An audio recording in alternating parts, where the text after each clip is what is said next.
What's up guys, this is Nathan Kessler with imagiNATE. On today's episode of Guided, I'm going to give you a tour of my shop and show you what I love to do.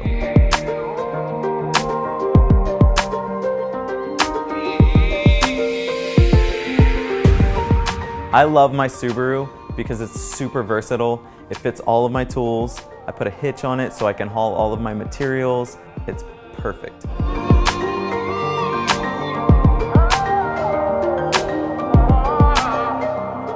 It's beautiful, it's cathartic for me to just be in the workflow when I know the project I'm building and it's deeply impressed in my mind and I start working on it.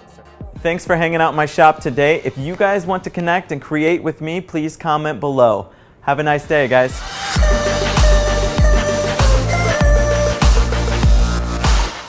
Please comment in the that was a good one. It felt floating. You're gonna have, like, we can have a whole video. All right.